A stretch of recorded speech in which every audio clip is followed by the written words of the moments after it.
Alison Moyer on Wave 105 and Is This Love? Monday nights on the evening show. This is Andy Jackson here. So it's Cookery Corner, and as always we're cooking live if you'd like to see exactly how we're doing it and the ingredients and everything and where to get them from, all online at wave105.com/Andy.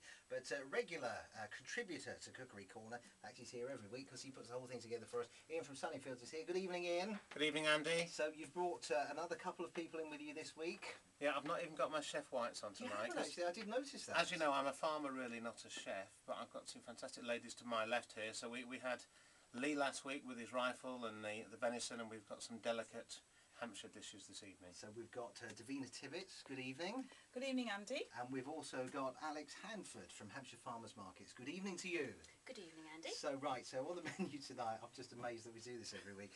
We've got Kedgeree, which we're going to do later. Yep. But first of all, pheasant breast with brandy apples and ice cream. Who's actually going to be doing the cooking? I'm going to be doing the cooking on this one, Andy, yes. Okay, Davina. So tell us a little bit about the pheasant, because a lot of people never tasted pheasant before in their lives. Okay. What's it taste like? Well, obviously it's a gamey bird.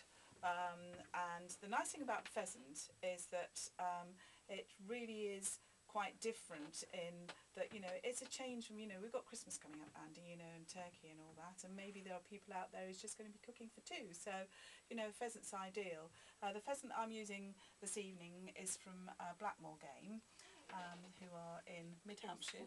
Alresford, that's right. And we've got a couple of pheasant breasts that I'm going to be cooking up. So I'm just going to put them into the pan now. I'm just trying to describe them. They're about the size of chicken breasts, aren't yes, they? But they're much darker, aren't they? They're much darker in colour. These are about the size of a sort of medium chicken breast, really. And they're sort of the colour of, I'm trying to, being colourblind, this is difficult. Would you say they were the colour of liver? Would you describe them as the colour of liver? No, they're not quite as dark as liver. They're sort of mid sort of beige colour, really. So just that slightly darker than chicken breast, but not as dark as liver. So they're about to go in the frying pan. What's in the pan at the moment? In the pan is just a touch of butter, but then we're going to put in some of my favourite ingredient, which is Pratt's rapeseed oil. Pratt's rapeseed oil is actually produced in Great Clean near Andover, so another Hampshire producer's product. So I'm just going to put a little dash in there, and then I'm going to add the pheasant. Excellent. I can tell you've done this before. This is all very impressive.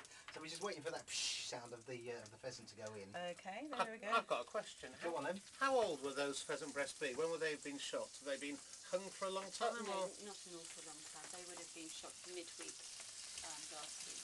And for those non-shooters out there, a brace of pheasants is how many?